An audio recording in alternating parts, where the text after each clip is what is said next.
We are the Pussycat Dolls. Don't you wish your girlfriend was hot like me? Loosen up my buttons, baby, but you keep running. Shorty, man, only thinks about the. You got a real big heart, but I'm looking at you. When I grow up, I wanna be famous, I wanna be a star, I wanna be a movie. When I grow up, telling me cool 'cause I'm just wanna use me.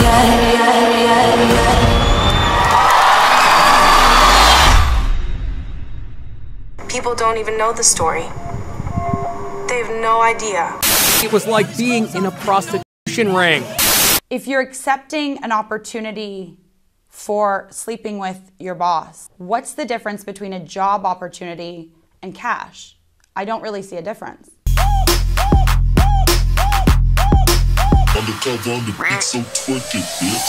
Bonjour, bonsoir tout le monde, je suis ravie de vous retrouver aujourd'hui pour une nouvelle vidéo et aujourd'hui j'avais envie de parler des Pussycat Dolls. Je ne sais pas pour vous, mais personnellement c'était un groupe que j'adorais quand j'étais toute jeune, surtout Nicole, c'était ma préférée, en même temps c'était la leader, mais j'ai trouvé toutes magnifiques. Et quand je me suis renseignée dernièrement un petit peu sur elles, parce qu'elles devaient revenir, finalement elles ne sont pas revenues, on va en parler, je me suis rendu compte qu'en fait les coulisses c'était pas joli, c'était même très sordide d'après ce qu'a balancé l'un des membres. Donc écoutez, on va voir tout ça aujourd'hui, c'est parti. Alors il faut déjà revenir à la genèse de l'histoire, car avant d'être un groupe de musique, les Pussycat Dolls étaient une troupe de danseuses formée par la chorégraphe Robin Antin et par l'actrice Christina Applegate, qui en fait est une excellente chanteuse, je ne le savais pas. À cette époque-là, les deux femmes sont colocataires, elles vivent ensemble, et c'est donc dans leur garage qu'elles vont créer un espèce de studio de répétition. Et voici ce que Christina déclare: j'en ai fait partie pendant 10 ans. Un coup oui, un coup non, j'ai fait partie des premières filles. On cousait nos costumes toutes ensemble et nous devions danser sur un tout petit tapis rouge. Donc cette troupe de danseuses va se produire dans des cabarets, elles vont danser, chanter dans des tenues inspirées de la mode des années 50 et grâce aux bouches à oreilles, elles vont réussir à décrocher une résidence au Viper Room, qui est un club très renommé à Los Angeles qui appartient à Johnny Depp. Et il y a beaucoup d'autres stars qui fréquentent ce club, donc il y a du beau monde qui vient les voir. À partir de 1999, elles vont commencer à vraiment faire parler d'elles, elles vont même faire la couverture du magazine Playboy, et dès le début des années 2000, elles vont commencer à faire des apparitions à la télévision. On va les voir dans Charlie's Angels en 2003, on les voit également dans le clip Trouble de Pink. Alors chaque semaine donc elles ont une représentation au Viper Room, et à chaque fois il y a des guest stars qui viennent, donc des chanteuses ou même actrices qui viennent lors d'une soirée faire partie des Pussycat Dolls, et elles se produisent avec elles. Donc parmi les grands noms qu'on connaît, mais il y avait Britney Spears, Christina Aguilera, Paris Hilton, Gwen Stefani, Drew Barrymore et j'en passe.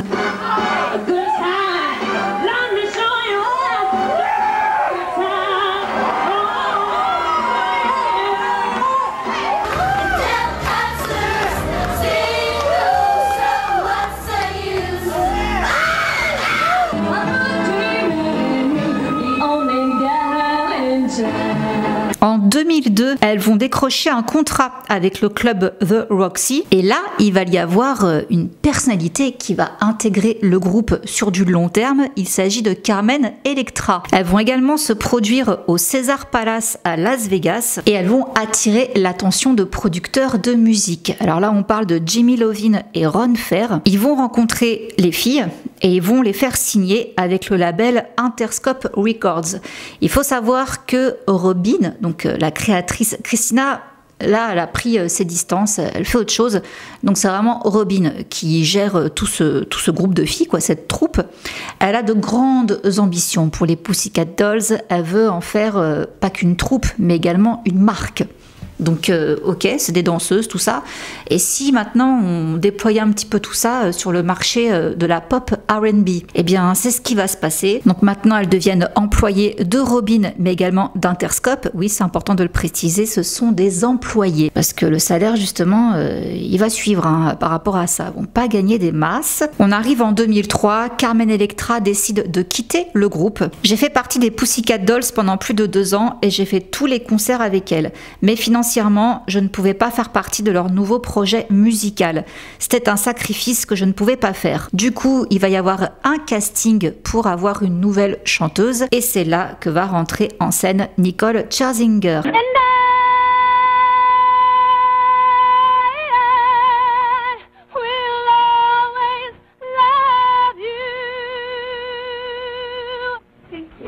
Alors elle vient d'où Nicole? Elle a participé à une émission de télé qu'on a eu également en France, Popstar. Elle a fait partie des finalistes, elle a donc intégré le groupe créé par Popstar qui s'appelait Eden's Crush, mais qui n'a pas fait long feu. Par la suite, elle devait également intégrer les Black Eyed Peas à la place de Fergie. Ça ne s'est pas fait, du coup, elle a intégré les Pussycat Dolls. Je n'ai pas une bonne mémoire et je me souviens de cette audition comme si c'était hier. Ils roulaient des yeux, ils ne m'ont laissé faire que 2 pas dans la pièce. J'ai chanté une chanson a cappella debout à côté de la porte. Tout ce dont j'avais besoin, c'était mon talent pour le chant. Et une chanson originale aussi. Donc casting éclair, voilà. Mais bon, pour autant, elle a réussi, c'est elle qu'on a retenue. Donc à ce moment-là précis, les membres sont Kermit Bachar, c'est la plus ancienne. Elle est là depuis 1995. On a Jessica Souta, qui est donc arrivée juste avant en 2002. Kaya Jones, qui arrive également en 2003. Melody Thornton, Kimberly Wyatt et Ashley Roberts, qui est également arrivée en 2003. Et c'est en février 2004 que là sont propulsées aux yeux du monde. Ça se passe en direct au MTV Asia Awards. Elles interprètent le titre Big Spender. Par la suite, elles vont enregistrer We Went As Far As We Felt Like Going pour la bande originale du film Shark Tale. Et elles enregistrent également le titre Sway. Like a flower bending in the breeze. Qui finalement apparaîtra sur la bande originale du film Show We Dance avec Richard Gere et Jennifer Lopez. Elles vont exploser les records avec leur premier tube Don'tcha en collaboration avec le rappeur Busta Rhymes. Mais pendant le processus de création de leur premier album PCD, Kaya Jones quitte le groupe. Donc elle sera restée même pas 1 an. Et retenez son nom à Kaya Jones parce que on va reparler d'elle plus tard dans la vidéo. Elle va balancer des trucs très sordides. On en reparle. Donc cet album, produit par Dr. Dre et Timbaland, va se vendre à plus de 3 millions d'exemplaires. En 2007, Robin décide de créer une espèce de télé-réalité autour d'un nouveau casting pour trouver un autre membre des Pussycat Dolls. Alors la gagnante, ce sera Asia Nitolano. Finalement, elle va pas rester. Elle va décider de partir aussi vite qu'elle est arrivée pour faire une carrière solo. En 2008, un autre membre quitte le groupe. Il s'agit de Kermit Bachar, donc la plus ancienne, celle qui était là depuis 1995. Elle s'en va et la même année, en septembre, le groupe sort un 2e album, Dolls Domination, où on peut retrouver les tubes When I Grow Up.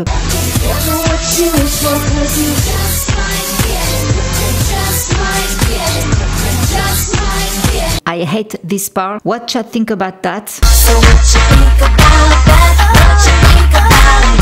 What you think about that? Bottle Pop, il va un peu moins marcher que le précédent album, mais il y a quand même des tubes qui vont très bien fonctionner. Il va y avoir une réédition de cet album avec 2 titres inédits qui s'appellent J.O. et Hush Hush.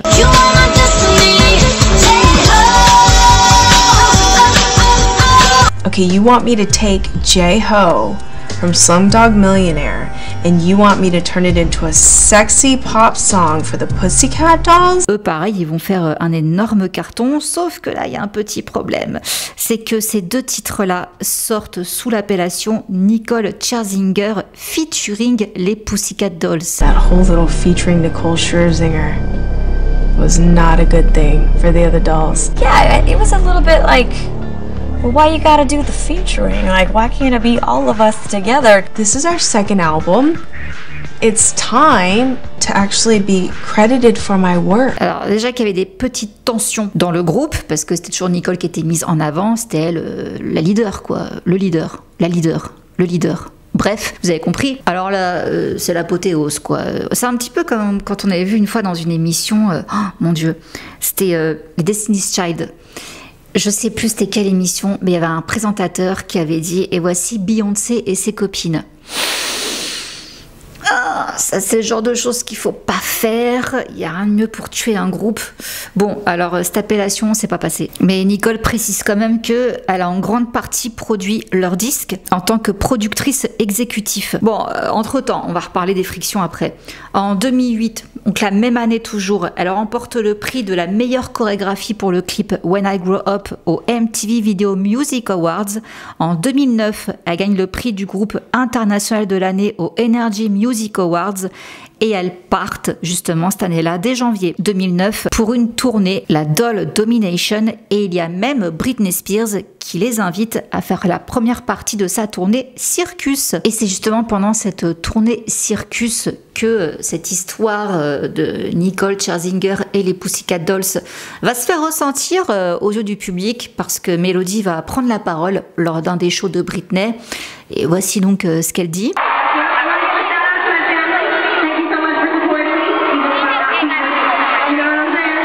Voilà quoi, ambiance. Malheureusement, dès le premier spectacle à Sydney, Jessica Suta va se briser une côte. Donc les filles vont se retrouver au nombre de 4. Elle ne peut plus assurer la suite des shows. Nicole déclare, après tous ces shows, qu'elle entame donc une carrière solo en parallèle des Pussycat Dolls. Donc elle ne quitte pas le groupe. Mais les membres du groupe vont commencer à partir. Déjà, Jessica, pendant sa convalescence, elle s'est rendue compte qu'elle voulait partir. Elle ne voulait plus continuer comme ça.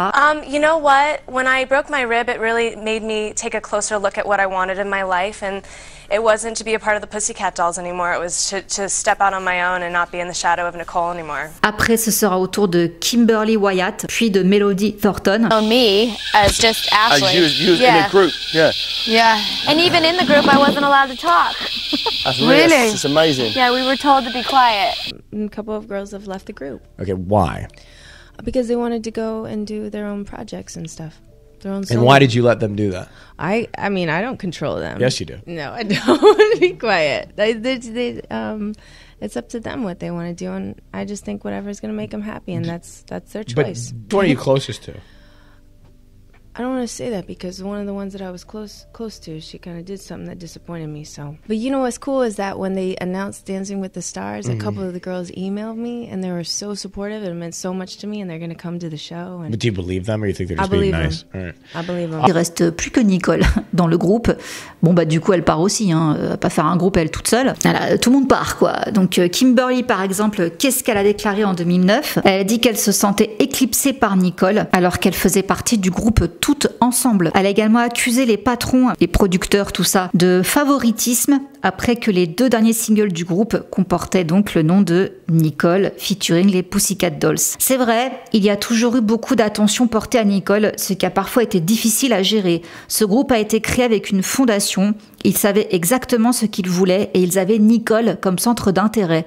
Dans chaque vidéo et performance scénique que nous avons réalisée, Nicole a été notre leader. Je n'étais pas dans les vidéos comme je le voulais et je n'ai pas été vue comme je l'espérais, ce qui a été la même chose pour toutes les autres filles. Je peux exprimer mes décisions dans une certaine mesure, mais en fin de compte, c'est un business et il y a beaucoup de chefs dans la cuisine qui dirigent les Pussycat Dolls. En 2012, il y a également Karmit qui va prendre la parole par rapport à son départ, hein, donc de 2008. Alors voici ce qu'elle va déclarer. Elle a essayé, donc elle parle de Nicole, hein, de faire un album solo, mais ça n'a pas marché et je pense que ça a fait du mal au label et à tout le monde au final. J'ai entendu dire qu'elle avait fait une tonne de démos et qu'elles avaient coûté cher. À la dernière minute, ils ont voulu que les Dolls fassent un 2e album avec ses chansons, mais elles ne nous ressemblaient pas vraiment. Je pense que c'est à ce moment-là que les autres filles ont décidé que c'était la fin de l'aventure pour elles. Toutes les Dolls sont toujours mes amies, à l'exception de Nicole. Elle sait que j'ai eu un enfant, ma fille Kayla Rose, qui est née l'an dernier, mais elle n'a jamais pris contact avec moi. Retrouver les Pussycat Dolls et reformer le groupe, ce n'est pas exclu. À nous 5, sans Nicole, ça pourrait arriver, mais à 6, jamais. La même année, Kimberly refait encore d'autres déclarations. Je n'ai pas parlé ni vu Nicole depuis un certain temps, et ce n'est pas faute d'avoir essayé. J'ai fait suffisamment de premiers pas, la balle est dans son camp. J'espère juste que Nicole est réellement heureuse en tant que personne.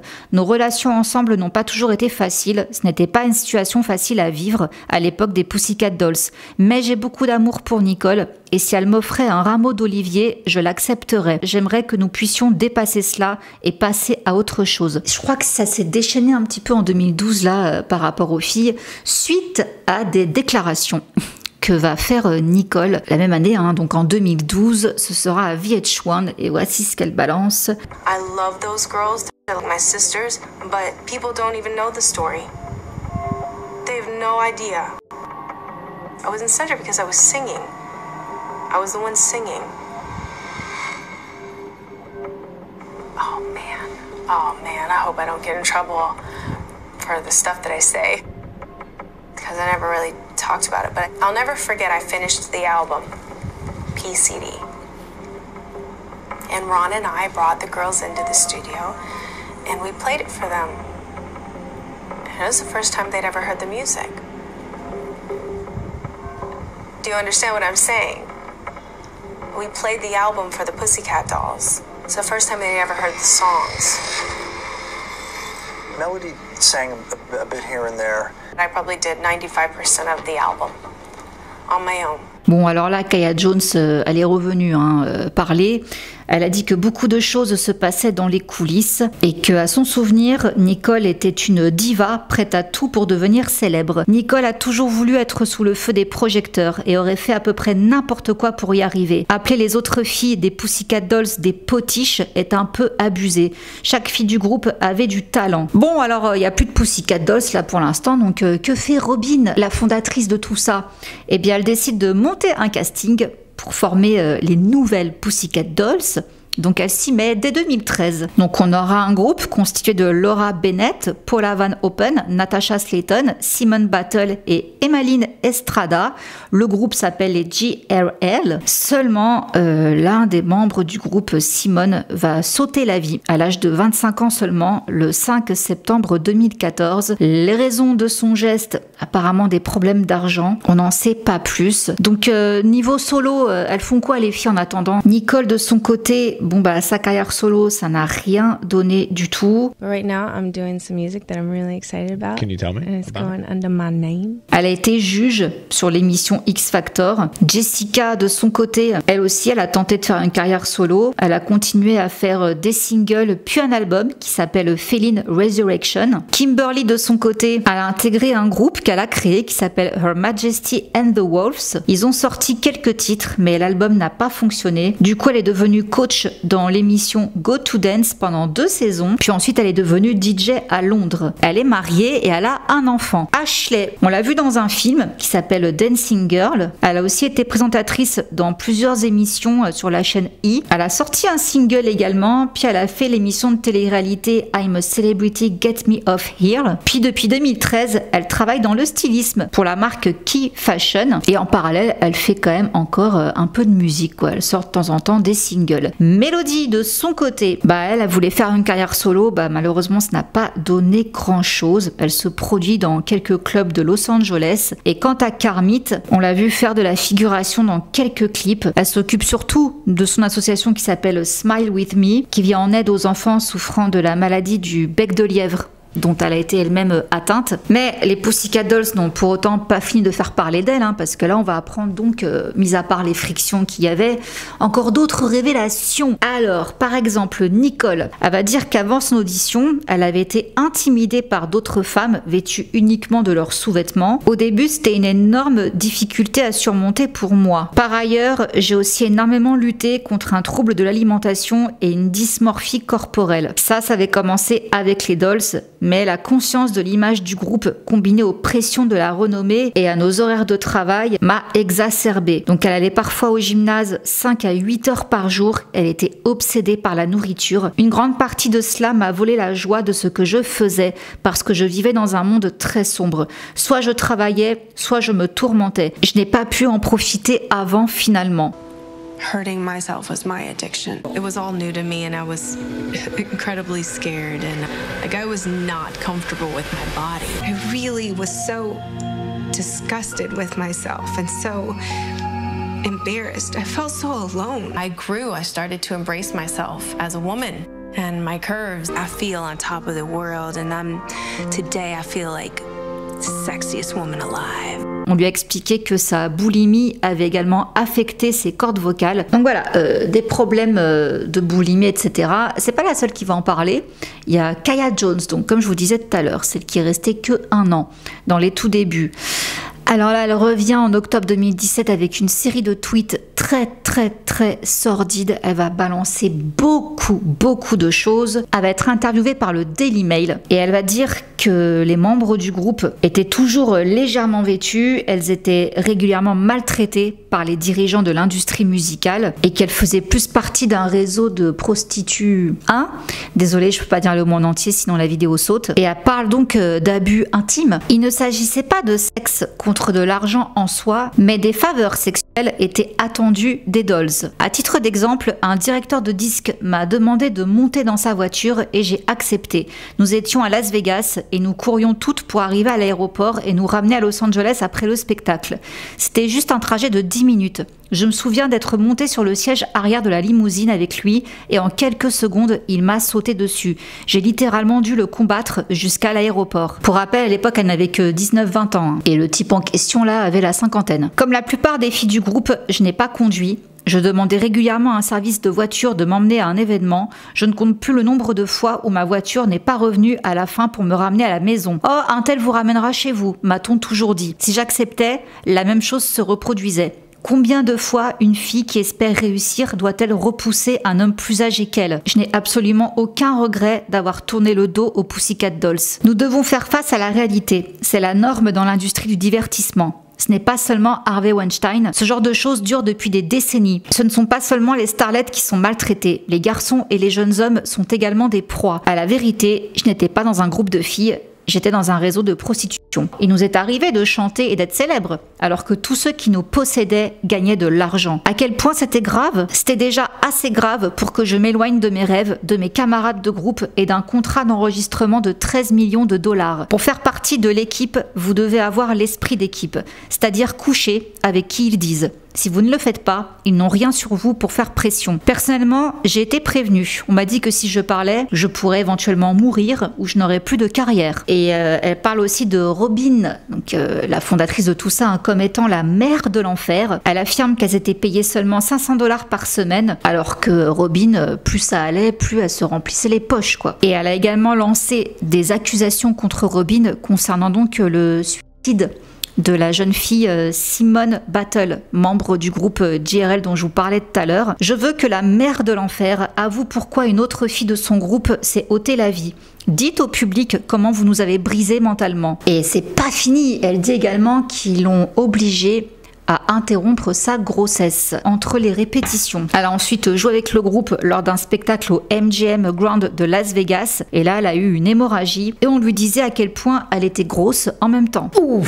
Beaucoup de choses donc qu'elle a sorti. Robin a quand même réagi à tout ça. Elle a dit que c'était des mensonges écœurants et ridicules, que Kaya Jones recherchait simplement ses 15 minutes de gloire alors qu'elle était selon elle uniquement en simple période d'essai au sein des Pussycat Dolls. Et les autres membres du groupe ont également réagi, elles ont fait un communiqué de presse. Voici ce qu'elles déclarent. Nous sommes solidaires de toutes ces femmes qui ont eu le courage de parler publiquement de leurs expériences face aux abus, au harcèlement et à l'exploitation.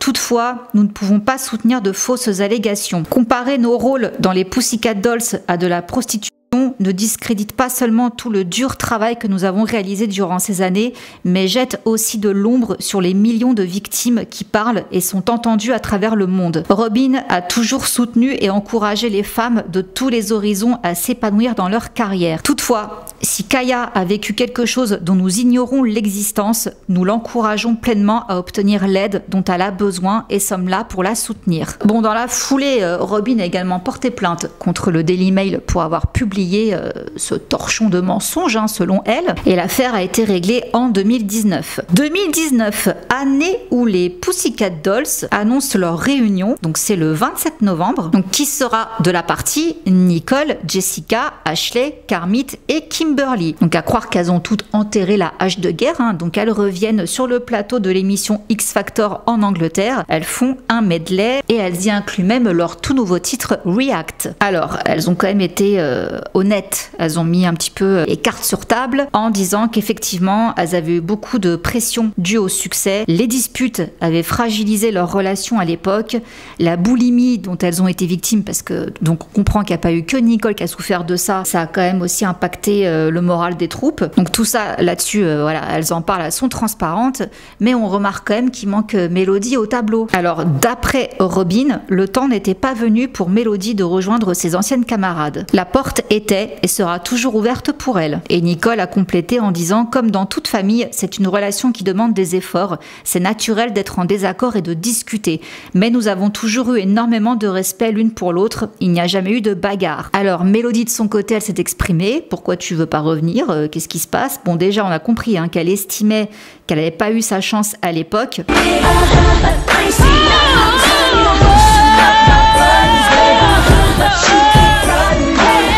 Et voici donc ce qu'elle déclarait en 2019 par rapport à la réunion du groupe. Ce que j'aimerais pour moi et mes camarades est de savourer nos vies. Pour moi, quand j'étais dans le groupe, j'étais une enfant. Je suis essentiellement une chanteuse. Quand je suis arrivée dans la bande, Nicole avait été signée 2 fois en label. Il était donc normal qu'elle chante la majorité des chansons. Mais par la suite, on n'arrêtait pas de me dire d'attendre mon tour et mon tour n'est jamais venu. Il y a eu une erreur d'identité sur ma personne. Les gens présumaient que j'étais avant tout une danseuse.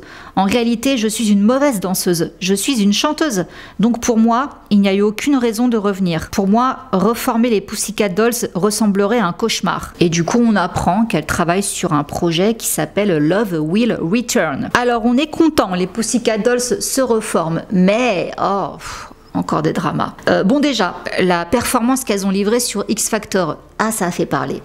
Il y a eu beaucoup de controverses au Royaume-Uni. Il y a eu 400 plaintes qui ont été déposées. Ils trouvaient les tenues des filles trop suggestives. Bon, vous me direz, du bad buzz, ça reste du buzz. Donc, il y a une tournée qui est annoncée pour 2020. Malheureusement, cette tournée a été reportée à plusieurs reprises à cause de la pandémie pour finalement être complètement annulée. Le verdict tombe en janvier 2022. Il y avait donc dans cette tournée mondiale 37 concerts de prévus. Eh ben non. Donc, c'est Nicole qui poste un texte en story Instagram pour annoncer la nouvelle.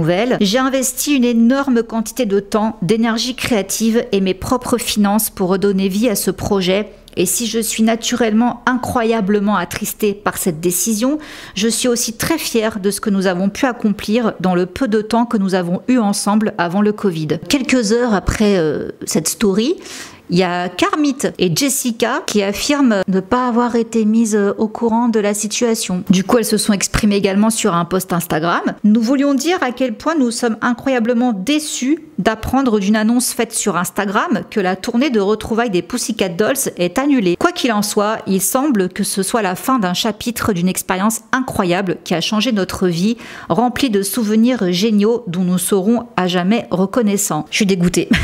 Perso, j'ai jamais eu la chance de les voir en concert et je suis dégoûtée. 2019, we decided to have a reunion, which was really fun, but unfortunately COVID stopped that, so it's no longer happening. I'm not anti-vax in any way, so, and unfortunately, my reaction wasn't what I thought it would be, and it changed my life. Not really allowed to speak publicly about because it's so taboo, and maybe it's rare, but it's real. Cette histoire d'annulation de tournée, ça va créer une histoire, oh là là là là, ça va partir en justice entre Nicole et Robin. Parce que Robin, elle va déposer une plainte contre Nicole. Motif, Nicole refuse de partir en tournée sans renégocier les termes de leur accord. On a vu que Nicole avait exigé un contrôle créatif total sur le show et demandé à ce que ses parts dans la société PCD Worldwide passe de 49% à 75% pour cette tournée. Nicole va faire parler son avocat pour elle. Donc selon elle, cette plainte est une tentative désespérée de Robin de détourner la responsabilité de ses propres échecs en essayant d'imposer à Nicole des obligations qui n'ont tout simplement pas lieu d'être. Le problème, c'est que Live Nation avait investi $600 000, on le voit dans les documents de la plainte, pour cette tournée. Or, le contrat de la tournée stipulait que la somme devait être retournée tourner en cas d'annulation. Et Nicole donc devait empocher 32,5% des bénéfices engrangés par ses concerts contre 12,5% pour Robyn et le reste divisé entre les autres membres. Qui va payer donc ces 600 000 $? Bah, l'affaire elle est toujours en cours. Donc les deux femmes se déchirent le bec devant la justice. C'est triste que ça finisse comme ça. En même temps, Robyn, cette femme-là, je comprends son ambition, elle a eu raison. C'est parti d'un garage chez elle et Christina Applegate. C'est après devenu un show digne de cabaret, Chicago, etc., burlesque, dans un club géré par Johnny Depp. Il y a eu plein de stars qui venaient les voir et après elle a réussi à transformer une troupe de danseuses en un groupe musical qui a cartonné dans le monde. Elles ont vendu des millions et des millions d'albums. Encore une fois, Pussycat Dolls, ça n'est pas juste nos 5 filles.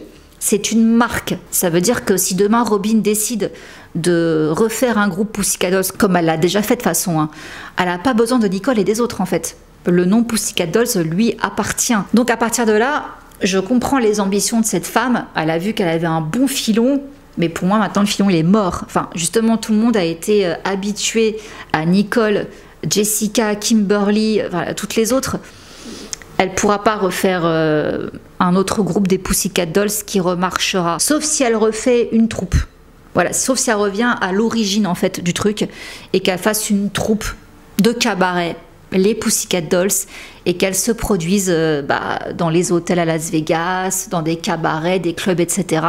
Là, oui, mais ça sera plus jamais au niveau mondial. Mais quoi que vous me direz, elles peuvent voyager, je pense notamment à la troupe Magic Mike. Ils ont des résidences un petit peu partout, même à Londres. Ça marche très bien. Pour moi, elle peut continuer à faire vivre son projet en tant que troupe de danseuses, avec des fois une chanteuse, voilà, mais ça percera plus jamais comme avant, quoi. Selon moi. Ce n'est que mon avis.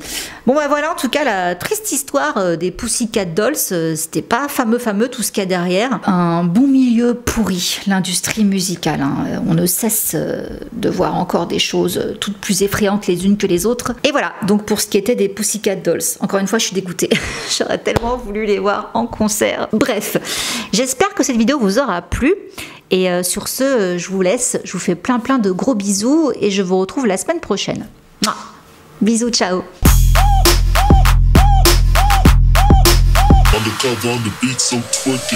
Like.